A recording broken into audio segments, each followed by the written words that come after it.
I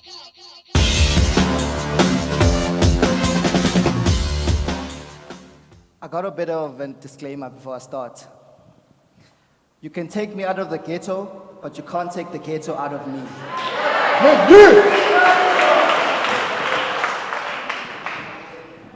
So this story could have been anything. From a shack to a prison cell. But this story is from a shack to a president. Because today is about being bold. Today is about owning your story. Today is about changing the narrative. Today is about telling the story how you want it to be told.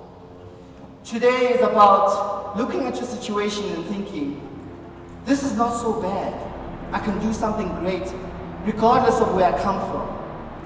Today is about being unapologetic about where you come from. From a shack, I emerged. So I lived in a shack, and there are a lot of amazing things that happen in the shack. One of which is seeing women take anything around them. It could be metal, it could be boxes, it could be plastics, and turning that into a home, an institution that teaches you that Ubuntu is not just a word you throw around. Ubuntu is a way of life. Ubuntu is something that we embrace. It's something that we are unapologetic about.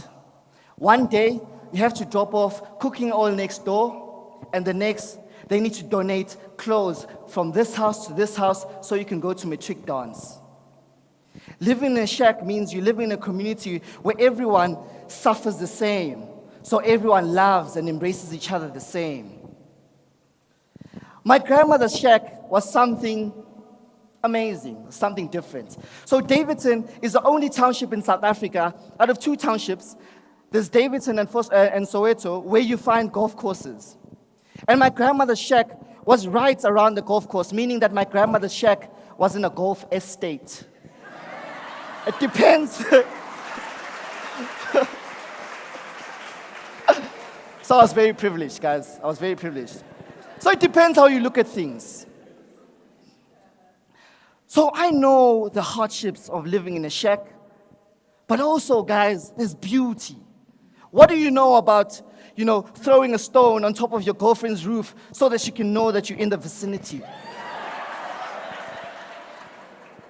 What do you know about taking a steel iron, ironing your clothes, and next thing, you toast your bread?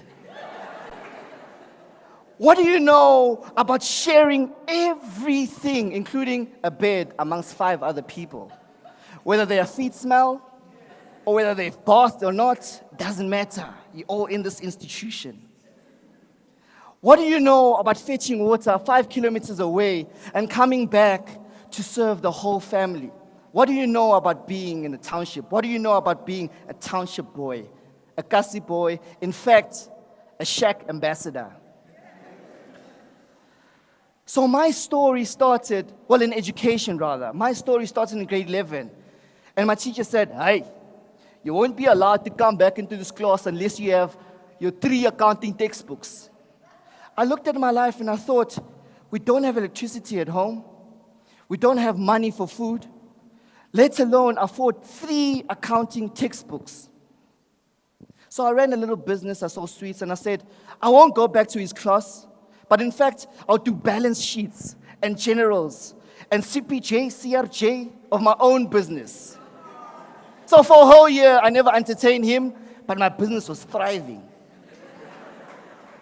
So fast forward, I'm in matric, I'm going to varsity. Then I realized my story is not that of an individual, but my story is of everyone who's been in the same situation as I am. A lot of people till today don't have access to education because textbooks are still expensive. In fact, in South Africa, there's no reading culture because books are expensive. You buy a book for 300 Rand, and some family members can get groceries for 300 Rand for a month. So I said to myself, let's start an institution. Let's start an initiative. The Davidson Book Club was started together with pioneers, young people who are ready to take on the world, change the narrative, change the story. And as young people, we were all under 25 at the time. We said, we want to change the education system to suit us. We want to make the necessary measures so that when someone comes from a shack, he doesn't see our issue as being underdeveloped and disempowered. But they are able to tap into these things of education so they can empower themselves. So what did we do? We established libraries, we established book clubs, and today we have trained people. 500 people are trained through us. 180 people are employed through us. So really, we've seen people go from not being able to read to be able to get higher education and training for free, to becoming, thank you, to becoming breadwinners. And do you know what that does to a society? They then start to appreciate education. And that's the legacy that we want to do. That's the legacy that we want to build. That's the country and the continent that we're looking at, and we want to step right into it. So the Daveyton Book Club was born. And there's a lot of things that we do that are exciting that we do for the communities. And today, I'm happy to see, young black people, poor, privileged, coming to one space and talking one language. And that can only be achieved through education. Allow me to quote myself.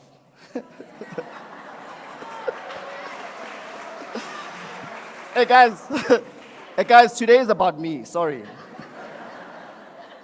Education is the only remedy that can empower people through generational curses of unemployment, poverty, and education. So education still plays a vital role in our communities. And everyone might say, why don't you go digital? Why don't you start injecting books into your tablets, their phones? I talk for communities that don't even have cell phones, don't even have libraries. So please go elsewhere and talk your elitist language with your elitist friends. I'm talking about the majority. Do you know that the people that I represent come from informal settlements where, especially in Ekurhuleni, you find that there are 9 towns, 9 townships, and over 110 informal settlements. And it said that 1 in 3 black people have either lived in a shack, are living in a shack, or, since the economy is not so great, everyone's going to downgrade and live in a shack. So think about those stats. The majority of our people are still poor. And also, I'm part of an initiative. It's called the Blackburn University Initiative. What we're trying to do is to establish a university in Ekurhuleni. We've already passed the feasibility stage. So what that says is that, a lot of people, when they get out of matric, they go elsewhere to find educational means, like tertiary education. So they end up moving to Cape Town, Joburg, or Tshwane, or elsewhere. They meet a girl, they get babies there, they marry, and then they end up contributing to that economy. But what happens to Ekurhuleni? A lot of our people, till today, are unskilled laborers because there's no higher education that caters to their needs. So the education that we are trying to do, and also the university that we're trying to build, will talk right through that. And you'll see, in the next 20 years, when we've seen a lot of people graduate through our university, you'll see how the economy will grow. You'll see how universities have impacted the communities. You'll see the morale grow. You see smarter people. You see a lot of things that are amazing that will be happening in Ekurhuleni. Mark my words. This is a story of a young black man from Daveyton, 1520 Vuta, and I have to whistle. My story is not of a special young folk. I'm just like you.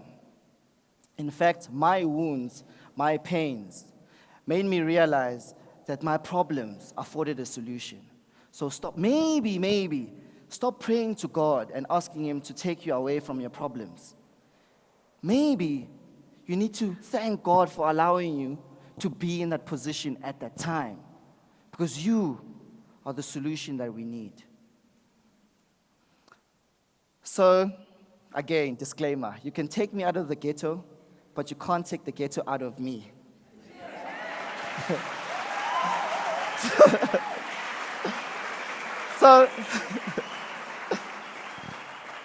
So next time we meet, you'll be seeing my face on a ballot paper, and you'll be voting for me as president.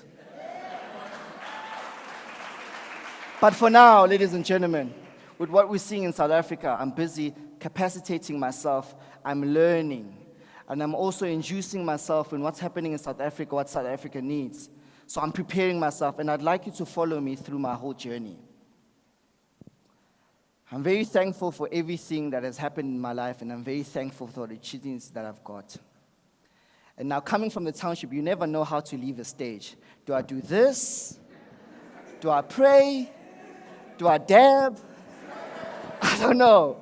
But what I'll say is, I'm signing out.